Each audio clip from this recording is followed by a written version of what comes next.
FOMAA election പൊരിഞ്ഞ പോരാട്ടം പ്രചാരണങ്ങൾ കൊഴുക്കുന്നു.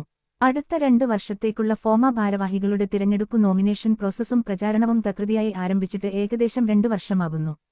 അതായത് ഇപ്പോൾ പ്രവർത്തിക്കുന്ന ഭാരവാഹികൾ സത്യവാചകം ചൊല്ലി അധികാരവും പ്രവർത്തനവും ആരംഭിച്ച ദിനം മുതൽ ഇനി വരാൻ പോകുന്ന അടുത്ത 2 വർഷത്തേക്കുള്ള ഭാരവാഹികൾ ആകേണ്ടവർക്കു വേണ്ടിയുള്ള തെരച്ചിലും പ്രഖ്യാപനങ്ങളും നോമിനേഷൻ ഇലക്ഷൻ പ്രചാരണ തന്ത്രങ്ങളും ആരംഭിച്ചു കഴിഞ്ഞിരുന്നു. ഒരു മുഴും മുമ്പേ അവരുടെ ആവനാഴിയിലെ അമ്പുകൾ ഇലക്ഷൻ ഗോദായിലേക്ക് തൊടുത്തുവിടാനുള്ള വൈദഗ്ധ്യം ഇപ്പോൾ മല്ലടിക്കുന്ന ഇരു പാനലുകൾക്കുമുണ്ടായിരുന്നു. അത് അവർ തെളിയിച്ചുകൊണ്ടിരിക്കുകയാണ്. ഇപ്പോൾ ഇലക്ഷൻ ഗോദയിൽ തന്ത്രകുതന്ത്രങ്ങളുടെ ചാണക്യ ബുദ്ധിയോടെ മല്ലടിക്കുന്ന ഇരുപാനൽ സൗഹാർദ്ദ ടീമുകളും ഒന്നിനൊന്ന് മെച്ചമാണെന്ന് പറയേണ്ടിയിരിക്കുന്നു. 2 കൂട്ടരും പരമയോഗ്യർ തന്നെ. ഇവരെ ആരെ ബാലറ്റിൽ കുത്തിജയിപ്പിക്കണം, അല്ലെങ്കിൽ മലർത്തിയടിച്ച് തോൽപ്പിക്കണം? വോട്ട് ചെയ്യാൻ അർഹരായ ഡെലിഗേറ്റുകളെല്ലാം ഇക്കാര്യത്തിൽ ഒരുതരം ചിന്താക്കുഴപ്പത്തിലാണെന്നാണ് അറിയാൻ കഴിഞ്ഞത്. കനത്ത ഇലക്ഷൻ കൊമ്പ് കോർക്കൽ കോഴിപ്പോരാട്ടമാണെങ്കിലും ഇവിടെ രക്തം ചൊരിച്ചിലൊട്ടുമില്ല.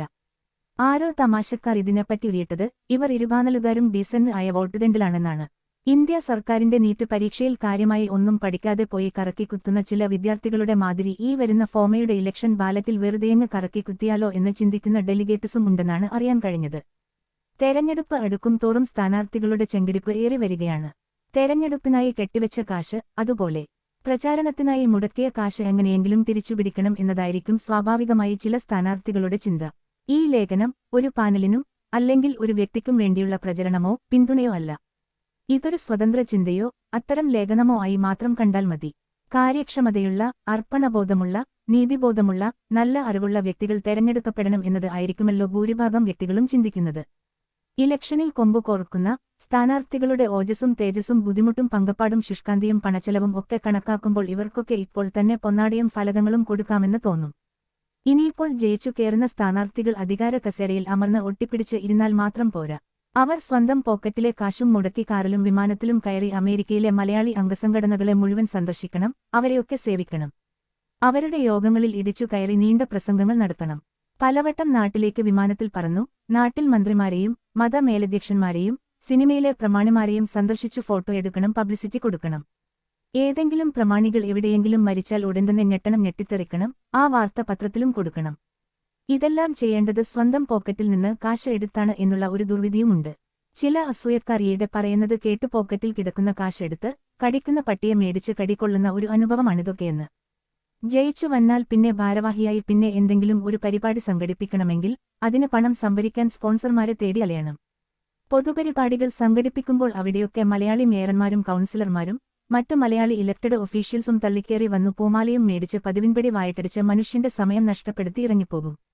അവരാരും തള്ളിക്കേറി വരാത്ത അവരെ പിടിച്ചു കൊണ്ടുവന്ന് മുഖ്യപീഠത്തിൽ ഇരുത്തി ആദരിക്കാതിരുന്നാൽ അതിന്റെ കുറ്റവും കുറവും പഴിയും ഈ പറയുന്ന സംഘടന ഭാരവാഹികളും കേൾക്കേണ്ടിവരും.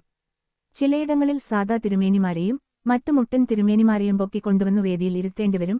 അവരെക്കൊണ്ട് ആദ്യം വിളക്ക് കൊളുത്തിക്കേണ്ടതായ ദൗർഭാഗ്യ ദൗത്യവും വന്നുചേരും. അതൊക്കെ അധികാരം കിട്ടിക്കഴിഞ്ഞിട്ടുള്ള കാര്യങ്ങളല്ലേ? അതിനെപ്പറ്റി ഇപ്പോഴേ ആലോചിച്ചു തല പുണ്ണാകേണ്ടതില്ല. പോണാൽ പോകട്ടും പോടാ എന്ന് മൺമറഞ്ഞ തമിഴ് സൂപ്പർ സിനിമ താരം മക്കൾ തിലകും MGR പാടിയതുപോലെ കിട്ടിയാൽ 7ാം കടലിനക്കരയുള്ള ഒരു സൂപ്പർ മെഗാ സംഘടന നയിക്കാനുള്ള കമ്മിറ്റിയിൽ ജയിച്ചു കടന്നുകൂടുക എന്നതാണ് മുഖ്യം. ഫോമ ഇതൊരു നോൺ പ്രോഫിറ്റ് സേവാ സംഘടന ആണെങ്കിൽ തന്നെയും നാട്ടിലെ കേരളത്തിലെ പൊളിറ്റിക്കൽ ഇലക്ഷനുമായി ചില സാമ്യങ്ങൾ കാണുന്നുണ്ട്. നാട്ടിലെ മാതിരി ഇലക്ഷൻ പ്രചരണ ചുവരെഴുത്ത്, ജീപ്പിന്റെ മുകളിൽ മൈക്ക് വെച്ചു കെട്ടി റോഡ് നീളെയുള്ള തൊള്ളത്തുറപ്പൻ ഗർജനങ്ങളോ പന്തം കൊളുത്തി പ്രകടനങ്ങളോ എലിവാണം മാലപ്പടക്കം കതിനവെടി അമിട്ട് തുടങ്ങിയ കരിമരുന്ന് പ്രയോഗങ്ങൾ ഉൾപ്പെടെയുള്ള ഗൃഹാതുര ഒച്ചപ്പാട് ഇലക്ഷൻ പ്രചരണ പരിപാടികൾ ഇവിടെ യുഎസിൽ ഇല്ലെങ്കിൽ തന്നെയും കാലം മാറിയപ്പോൾ കോലവും മാറി എന്നപോലെ ഇവിടുത്തെ ഇലക്ട്രോണിക് സോഷ്യൽ മീഡിയ മാധ്യമങ്ങളിൽ മുൻപറഞ്ഞ ഇരു പാനലുകാരുടെയും കഞ്ചുമുന്ന കളർഫുൾ അഭ്യാസ പ്രകടനങ്ങൾ തെരഞ്ഞെടുപ്പ് പാരഡി ഗാനങ്ങൾ പബ്ലിക് കാണുന്നുണ്ട്, കേൾക്കുന്നുണ്ട്. പിന്നെ ഒരു വ്യത്യാസം, നാട്ടിലെ കഴിഞ്ഞ അസംബ്ലി തെരഞ്ഞെടുപ്പ് എടുക്കുക. അവിടുത്തെ ഇലക്ഷൻ കമ്മീഷൻ ആപ്പ് തെരഞ്ഞെടുപ്പ് പ്രഖ്യാപനം വന്നു. ഇൻസ്റ്റാൾ സ്ഥാനാർത്ഥികൾക്ക് നോമിനേഷൻ കൊടുക്കാനും പിൻവലിക്കാനും ഇലക്ഷൻ പ്രചാരണത്തിനും ഇലക്ഷനും എല്ലാം കൂടി ഒരു മാസം മാത്രം. എന്നാൽ അമേരിക്കയിലെ ഇത്തരം മെഗാ സംഘടനകൾക്ക് ഇലക്ഷൻ പ്രോസസ്സിനും പ്രചാരണത്തിനും ഒക്കെയായി നീണ്ട 2 വർഷക്കാലം. അതുപോലെ ജയിച്ചു വന്നാൽ പ്രവർത്തിക്കാനായി ഭരിക്കാനായി ലഭിക്കുന്നത് 2 വർഷക്കാലം മാത്രം. ഇനി ഏതൊക്കെയാണ് മത്സരപാനലുകൾ എന്ന് നോക്കാം. ടീം പ്രോമിസ്, അതായത് ഭാവിയുടെ വാഗ്ദാനം.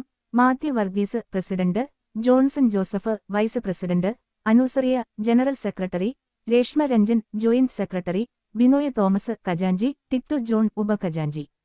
അടുത്ത പാനൽ ടീം വോയിസ് അത് ജനശബ്ദം. ബിജു തോണിക്കടറ president, Samuel Mathai vice president, Paul P. Jose general secretary, doctor Manju Pillai joint secretary, Pradeep Nair ഖജാഞ്ചി, ജോൺസൺ കണ്ണൂക്കാടൻ ഉപഖജാഞ്ചി എന്നിവരാണ് അവർ. ഇരു പാനലിലും ഏതാണ്ട് 70 വയസ്സിൽ തീരതാണവർ, മിടുമിടുക്കന്മാർ മിടുമിടുക്കികൾ.